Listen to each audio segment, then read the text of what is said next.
Engkau Tuhan yang membela setiap hidup kami. Karena itu Tuhan, Kau melihat setiap keberadaan kami malam hari ini. Jika Engkau mendapati ada di antara kami yang mengalami kekhawatiran, yang mengalami kelemahan, yang mengalami pergumulan dalam hidup ini, tangan-Mu yang penuh dengan kuasa sanggup menopang setiap kami, ya Tuhan. Kami bersyukur untuk sukacita surgawi yang mengalir, dan biarlah setiap hati kami dipuaskan dalam hadirat Tuhan. Kau memberkati setiap kami Tuhan malam ini melalui kebenaran firman-Mu. Kau mempertajam pendengaran kami seperti seorang murid, sehingga kami memiliki hati yang lembut. Benih itu ketika ditabur, tertanam, bertumbuh dan berbuah dengan lebat dalam setiap hati kami. Urapi hamba-Mu yang menyampaikan firman, urapi kami semua yang mendengar, sehingga setiap kami diberikan kemampuan bukan hanya untuk mengerti akan firman-Mu, tapi juga melakukan akan firman-Mu dalam kehidupan kami. Terima kasih. Terima kasih Tuhan buat kehadiran-Mu.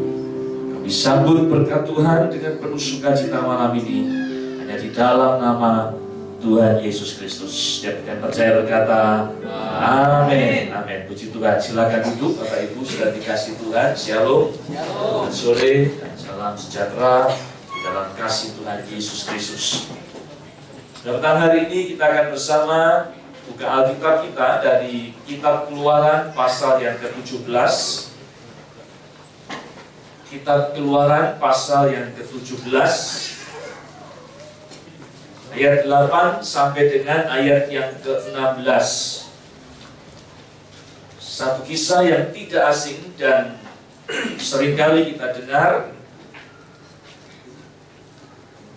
Biarlah sore hari ini atau petang hari ini kita belajar kembali menangkap akan kisah ini, untuk kita boleh berjalan seperti yang Tuhan mau. Keluaran 17 ayat 8 sampai dengan ayat 16. Kita baca bersautan, saya ayat yang ke-8, saudara sekalian ayat yang ke-9 dan seterusnya sampai ayat 16 kita baca bersama-sama. Satu perikop yang berjudul Kemenangan orang Israel melawan orang Amalek. Saya baca lebih dulu ayat 8. Lalu datanglah orang Amalek dan berperang melawan orang Israel di Rafidim. Musa berkata kepada Yosua, "Pilihlah orang-orang mengikat, lalu keluarlah berperang melawan Amalek. Besok akan berdiri menghadap itu dengan memegang alat di tanganku." Lalu Yosua melakukan seperti yang dikatakan Musa kepadanya, berperang melawan orang Amalek. Tetapi Musa, Harun dan Hur telah naik ke puncak bukit.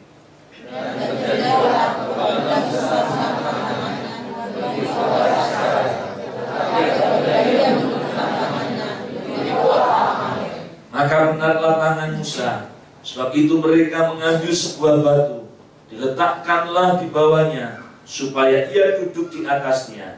Harun dan Hur menopang kedua belah tangannya, seorang di sisi yang satu, seorang di sisi yang lain, sehingga tangannya tidak bergerak sampai matahari terbenam.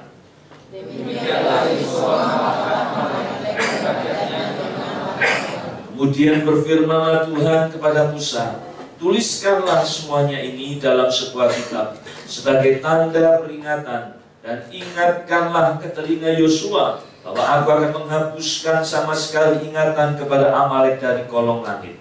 Lalu Musa mendirikan sebuah mezbah dan menamainya bersama-sama ia berkata, "Tangan di atas panji-panji Tuhan, Tuhan berperang melawan Amalek turun-temurun." Amin. Saudara-saudara yang dikasihi Tuhan, kita baru saja menikmati berkat Tuhan, perawatan Tuhan yang luar biasa selama family camp 2 hari 1 malam, ya, hari Kamis dan hari Jumat.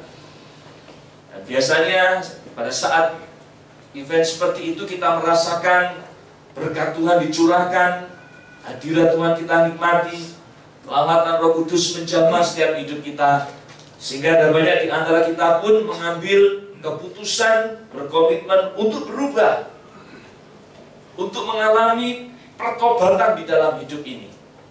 Saudara-saudara, perjalanan hidup kita tidak hanya berhenti pada saat kita ada di family camp, menikmati hadirat Tuhan, menikmati berkat Tuhan, tapi hari-hari ini kita akan mengalami apa yang namanya kehidupan yang real di dunia ini. Ya. Kita akan menghadapi satu peperangan yang tentunya tidak kita harapkan. Kalau kita mengharapkan semuanya indah, ya selama 2 hari mungkin kita mengalami kumpul bersama dengan jemaat Tuhan, kasih firman Tuhan terus, diberkati, dilawat oleh Tuhan. Tetapi setelah kita pulang, saudaraku, kita akan menghadapi realita hidup yang sebenarnya. Dan di situ terkadang kita diperhadapkan dengan apa yang namanya godaan, pencobaan, masalah kehidupan. Goncangan demi goncangan, tantangan demi tantangan, godaan demi godaan itu seringkali menekan kehidupan kita. Kalau bisa mungkin kita berkata, lebih enak di sana terus. Bayarnya saudaraku ya. Berat saudaraku ya. Lebih enak di sana terus kumpul sama anak Tuhan. Rasanya kok hidup dalam suasana surga, ya. Wah, memuji Tuhan, nyembah Tuhan, dengar firman Tuhan, nikmati hadirat Tuhan. Tapi justru kehidupan real kita adalah saat-saat ini yang mungkin kita tidak harapkan adanya penderitaan, masalah, godaan, dosa, dan seterusnya. Saudara yang dikasihi Tuhan, bangsa Israel dikatakan di ayat 8, lalu datanglah orang Amalek dan berperang melawan orang Israel di Rafidim. Bangsa Israel saat itu berada di satu tempat yang namanya Rafidim. Saya coba cek arti kata Rafidim itu adalah refresh, comfort. Itu arti kata Rafidim. Ya, tempat yang nyaman. Tempat bagaimana seseorang mengalami penyegaran di dalam hidupnya. Ada penjelasan yang lain yang dikatakan Rafidim itu adalah tempat istirahat. Ya, tempat istirahat. Jadi kalau bisa ditarik kesimpulan, waktu Israel masuk di Rafidim, itu tentu ada perasaan senang, ada perasaan puas, ada perasaan nyaman. Karena perjalanan di padang gurun yang melelahkan, saat itu mereka ada di Rafidim.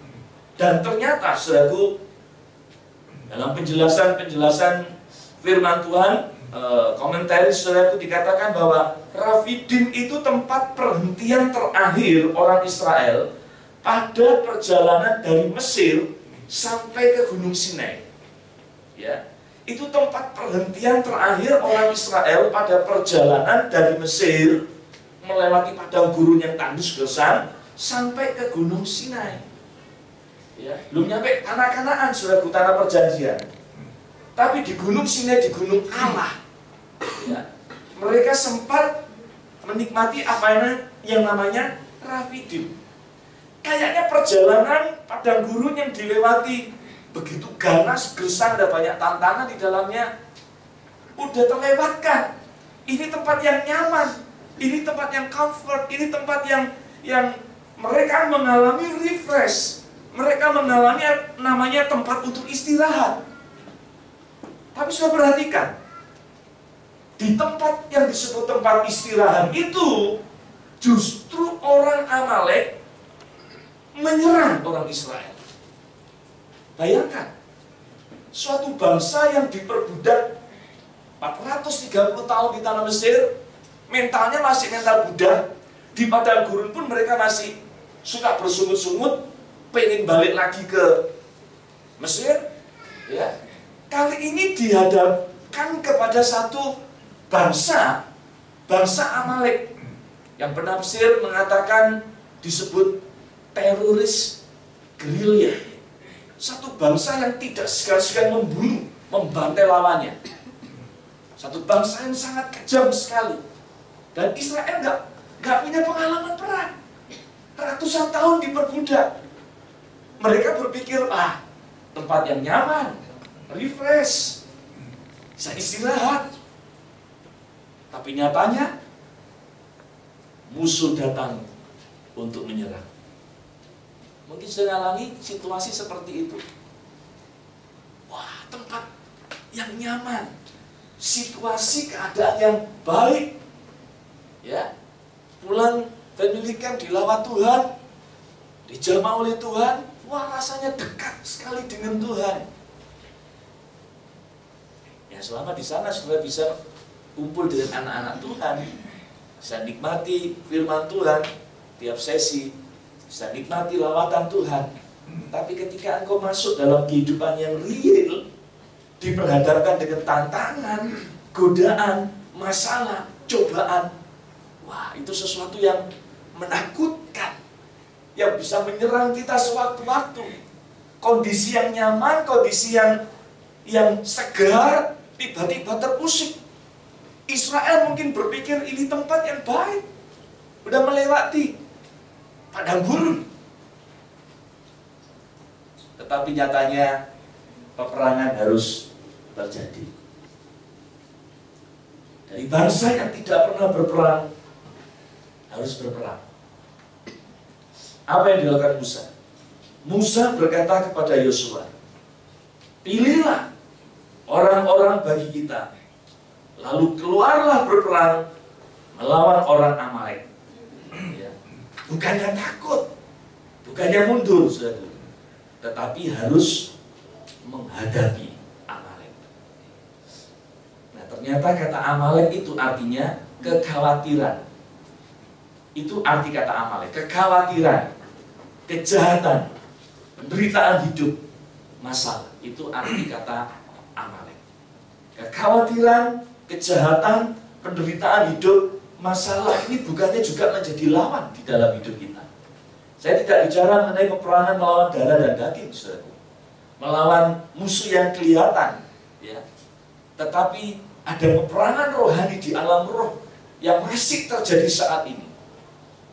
Bisa itu melalui masalah kehidupan, penderitaan, kekhawatiran, kejahatan, itu terus merongrong kita, menekan kita, ngajak perang kita.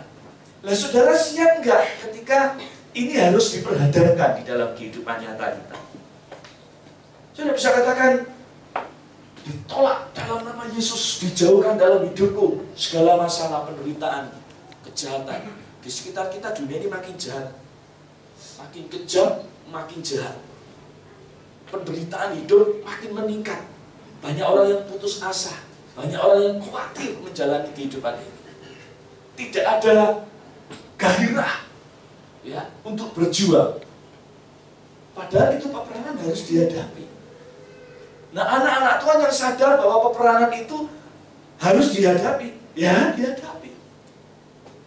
Tinggal ngerti nggak strategi perangnya. Asal menghadapi saja atau berperang seperti yang Tuhan mau. Ya. Kalau waktu itu saya percaya Israel hanya cuma sekedar berperang. Ya. Musa panggil Yosua, pilih orang-orang yang hebat, berani, yang cakap berperang, udah hadapi Amalek. Kalau itu top modalnya, saudara, saya yakin Israel kalah. Sehebat-hebat orang yang dipilih itu, saudara, gak pernah perang loh. Mentalnya mental Buddha. Kali itu harus berperang. Tapi Musa itu punya strategi yang luar biasa. Ya, dia mengatakan, besok aku akan berdiri di puncak bukit itu dengan memegang tongkat Allah di tanganku. Loh, ini kan aneh. Yosua waktu dengar itu kan, enak aja Musa ini, Pak Musa ini.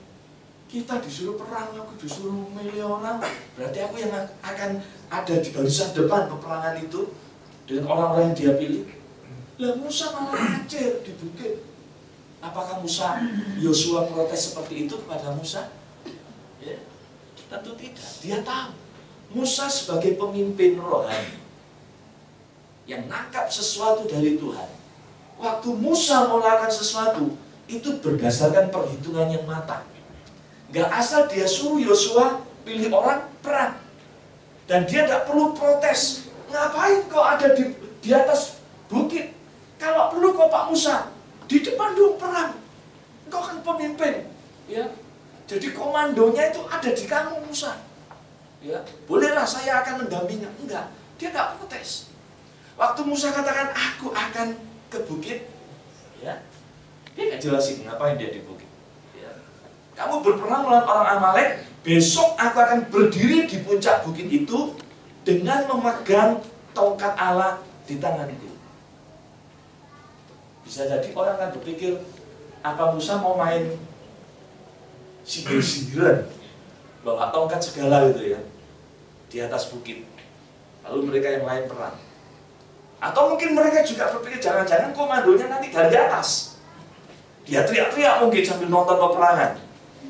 Tentu ada banyak penafsiran di situ. Tentu ada banyak pertimbangan yang disampaikan oleh mereka. Tetapi mereka nggak peduli. Ini Musa yang suruh, lakukan saja.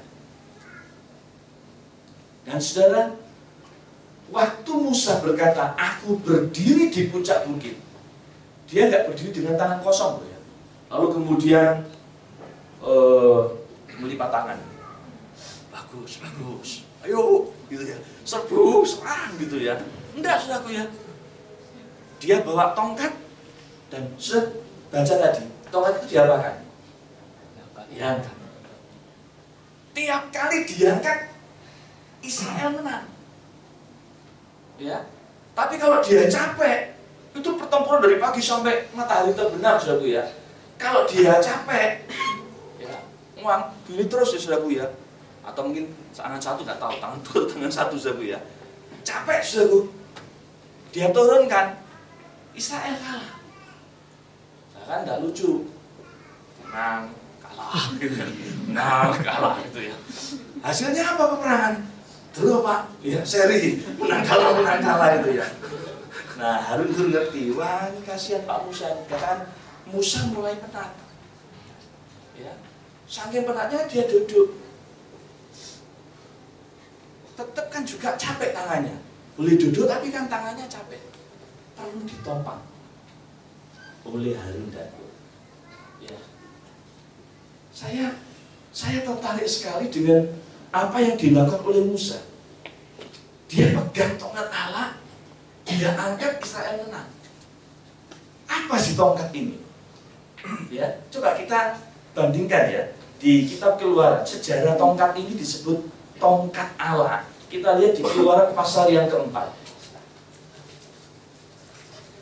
Keluaran pasal yang keempat. Di pasal yang ketiga, ya, saya tidak akan membacakan. Pasal yang ketiga bahkan di LAI itu sudah masuk ditaruh di pasal 2 ayat 23, itu judulnya Musa diutus Tuhan.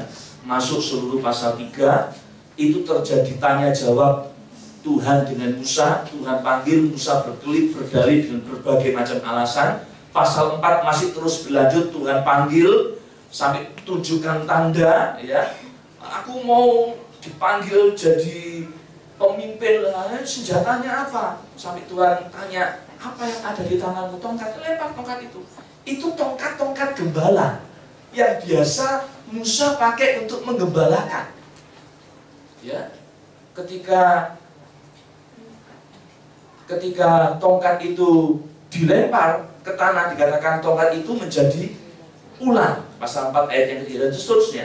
Sudah melihat pembuktian, Musa terus berdalih menolak. Karena menolak sampai akhirnya kemudian Musa berkata, udahlah Tuhan, suruh orang lain saja. Tuhan pun marah. Ya. Di pasal 4 ayat 10, Musa berkata kepada Tuhan, Tuhan, aku ini tidak pandai bicara, dahulu pun tidak, dan sejak Engkau berfirman kepada hamba-Mu pun tidak, sebab aku berat mulut dan berat lidah. Ya, banyak alasan yang dia sampaikan. Tetapi Tuhan berfirman kepadanya, siapakah yang membuat lidah manusia? Siapakah yang membuat orang bisu atau tuli? Membuat orang melihat atau buta? Bukankah aku, yakni Tuhan? Pasal 4 ayat 12. Oleh sebab itu, pergilah. Aku akan menyertai lidahmu. Sampai Tuhan mengatakan demikian. Dan mengajar engkau apa yang harus kau katakan. Tapi Musa masih bandel. Musa masih melawan, memberontak, menolak panggilan itu. Musa berkata, ah Tuhan, utuslah kiranya siapa saja yang patut kau utus. Ya, dia tetap menolak. Berbagai alasan. Sampai Tuhan pun mau menyatakan pembelaannya, dia tetap menolak. Maka Tuhan pun marah. Ayat 14. Maka bangkitlah murka Tuhan terhadap Musa, dan ia berfirman, bukankah di situ Harun orang Lewi itu kakakmu? Aku tahu bahwa ia pandai bicara. Lagi pula ia telah berangkat menjumpai engkau. Dan apabila ia melihat engkau, ia akan bersuka cita dalam hatinya. Maka engkau harus berbicara kepadanya dan menaruh perkataan itu ke dalam mulutnya. Aku akan menyertai lidahmu dan lidahnya, dan mengajarkan kepada kamu apa yang kamu lakukan, yang harus kamu lakukan. Ia harus berbicara bagimu kepada bangsa itu. Dengan demikian ia akan menjadi penyambung lidahmu, dan engkau akan menjadi seperti Allah baginya. Dan bawalah tongkat ini di tanganmu. Tongkat Musa, tongkat gembala, disuruh bawa. Bawalah tongkat ini di tanganmu, yang harus kau pakai untuk membuat tanda-tanda mujizat. Lompat ayat 20. Kemudian Musa mengajak istri dan anak-anaknya lelaki, lalu menaikkan mereka ke atas keledai, dan ia kembali ke tanah Mesir. Dan tongkat Musa itu, tongkat Musa? Enggak. Dikatakan apa? Tongkat Allah itu dipegangnya di tangannya. Sejak ayat ini, saudara, itu tongkat bukan lagi tongkat Musa. Itu tongkat bukan lagi tongkat pengembalaan yang biasa dipakai Musa. Tapi tongkat itu adalah tongkat Allah. Itu adalah the power of God. Itu adalah kuasa Tuhan sendiri. Musa tidak berjuang dengan tangan kosong. Tiap kali Tuhan panggil, Tuhan utus seseorang, selalu dilengkapi dengan kuasa.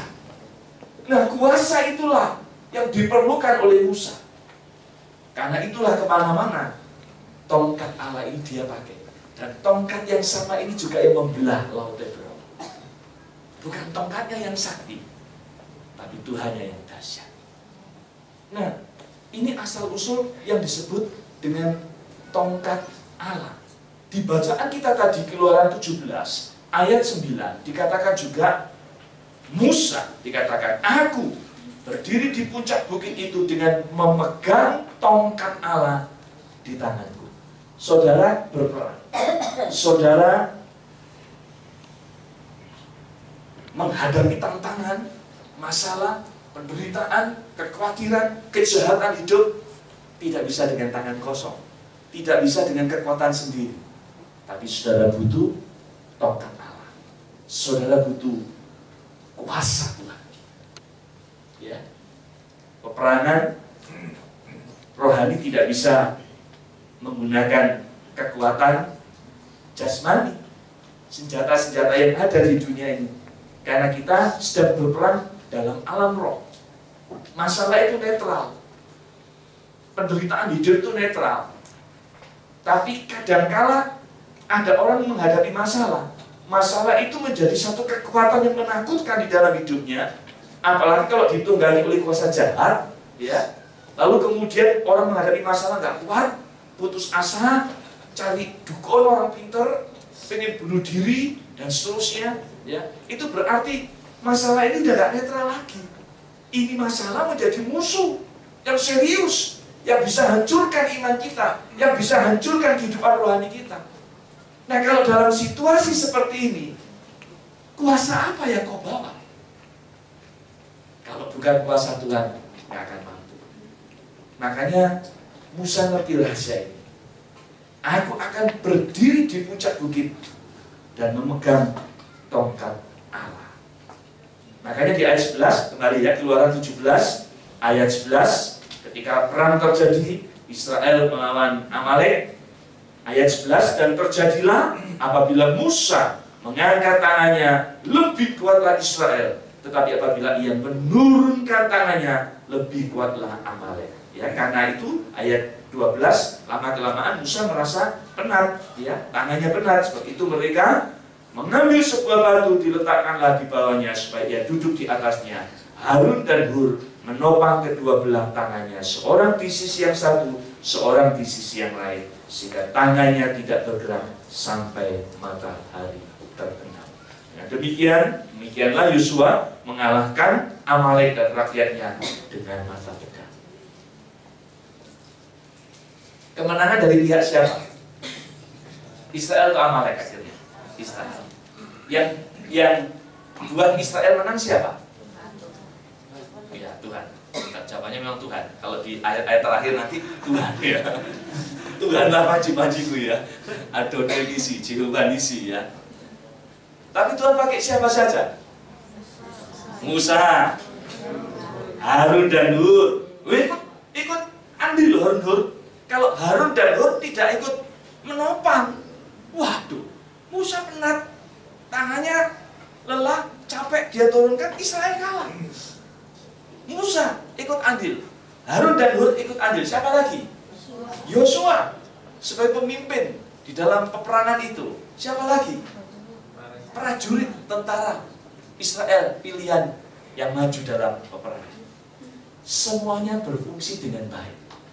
Nah, sekarang saya akan masuk pada inti dari kisah ini dengan tema kita pada bulan ini berbeda, tapi satu, kesatuan itu penting sekali, harus dipelihara, harus dijaga dengan baik.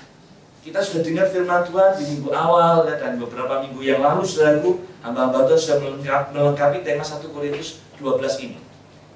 Di dalam keluarga perlu kesatuan, di dalam gereja Tuhan perlu kesatuan. Nah, kesatuan ini penting sekali. Mungkin karunianya beda, talentanya beda, posisi jabatan pelayannya berbeda, ya. Tetapi kalau mereka tahu fungsi mereka masing-masing, maka itu kalau bersinergi, ya, berkolaborasi menjadi satu dengan bagus, ada satu kekuatan yang luar biasa. Musa tidak ada apa-apanya tanpa Harun dan Hur. Dia terbatas. Sebagai manusia dia bisa penat. Ya. Makanya tiap kali dia menengadahkan tangan ini bicara soal apa, saudaraku? Ini bicara soal doa. Kita buka ya di Timotius, surat 1 Timotius.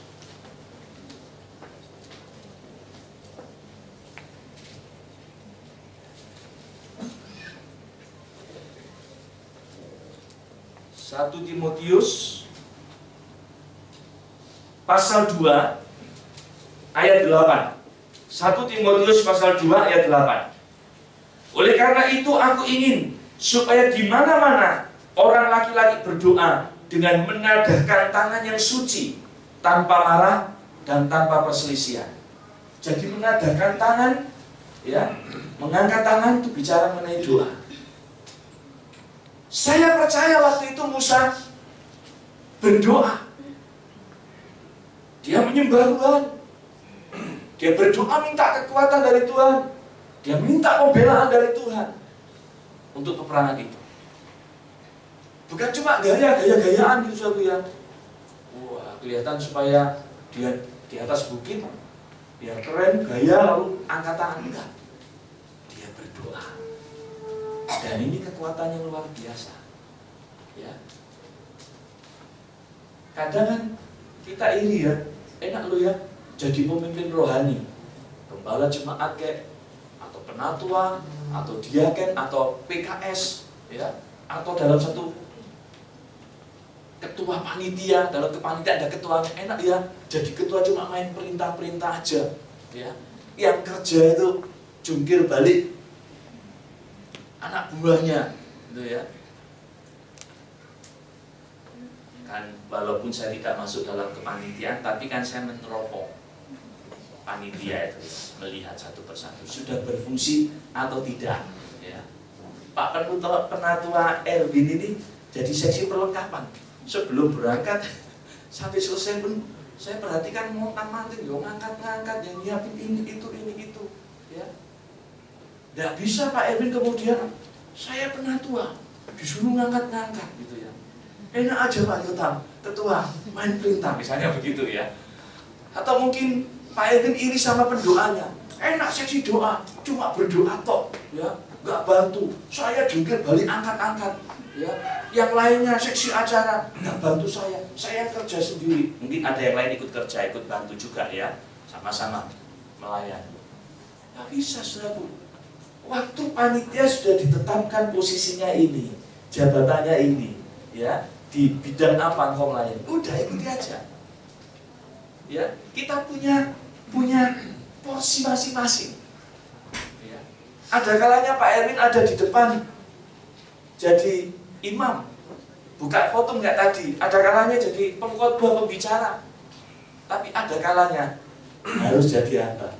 Itu kan seperti keinginan Pak Erwin sendiri. Kalau baca di BB-nya kan a servant heart gitu ya, hati hamba. Cocok dari seksi perlengkapan.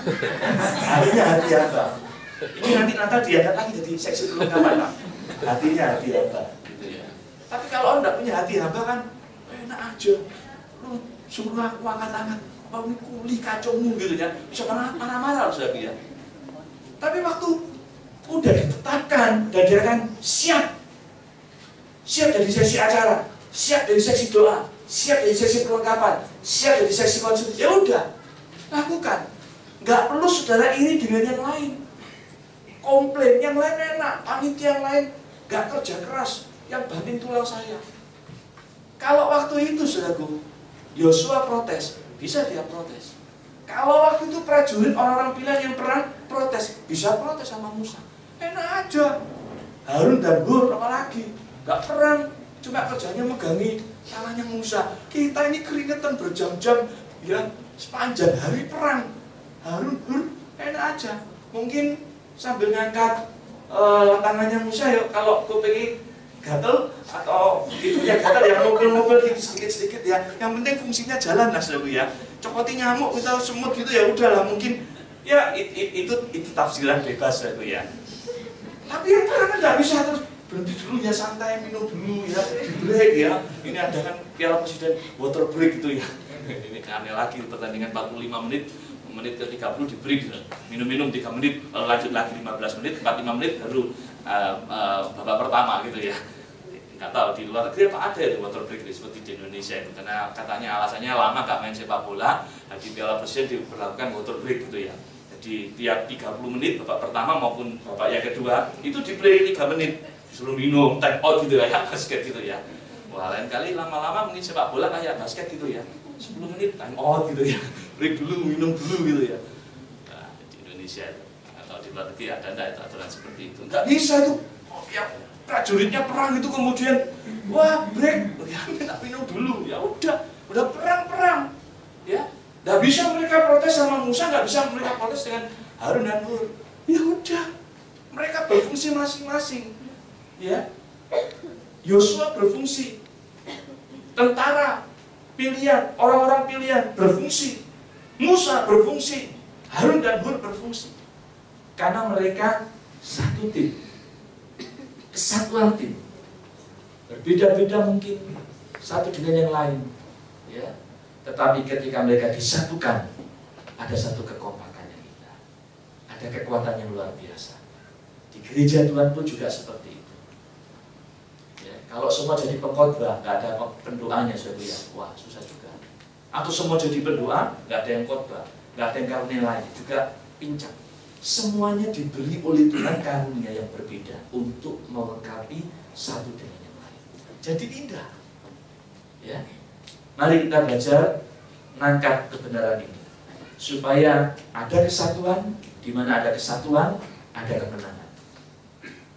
Yosua, orang pilihan, Musa, Harun dan Hur, mereka bersatu. Nah, kemenangan dialami.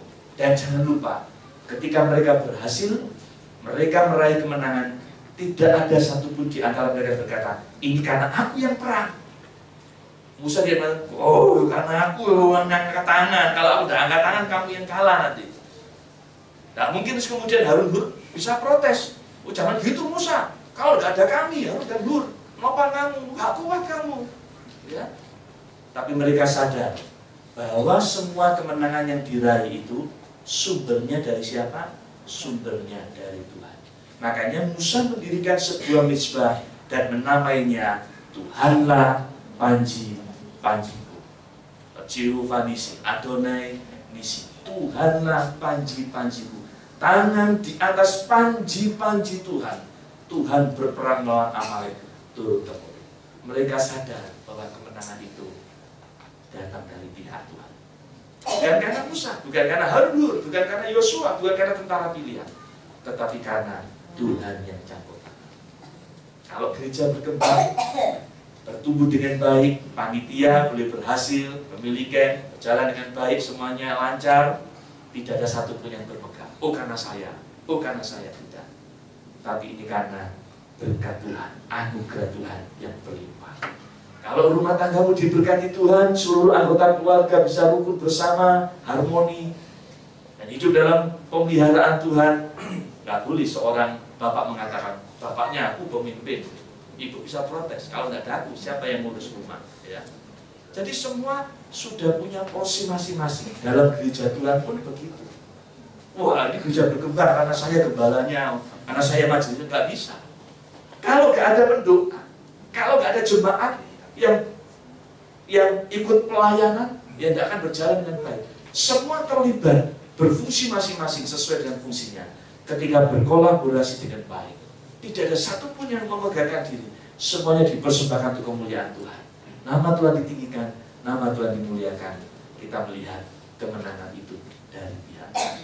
Kalau mengerti rahasia ini, kesatuan gereja Tuhan, kesatuan dalam keluarga Tuhan akan terpelihara dengan baik. Karena sudah tahu, sumber utama kemenangan dalam kesatuan itu adalah Tuhan sendiri. Karena itu terus jadikan Tuhan menjadi sumber utama di dalam kehidupan kita, sehingga kita terus meraih kemenangan. Ya, peperangan belum berhenti. Saudara walaupun tinggal dalam zona nyaman sekalipun, tempat istirahat, tapi musuh bisa datang sewaktu-waktu menyerang. Israel ada di Rafidim, bukan berarti semua berjalan dengan baik. Amalek datang menyerang. Jadi peperangan harus dihadapi, dan kita harus bersatu dalam setiap peperangan yang terjadi. Ketika kita bersatu dengan baik, maka kemenangan itu kita raih. Dan ketika kemenangan itu kita raih, kita tahu sumbernya bukan dari kita yang kuat, tapi siapa? Tuhan yang kuat. Amin. Berkati kita semua malam ini. Mari kita lanjut berdiri.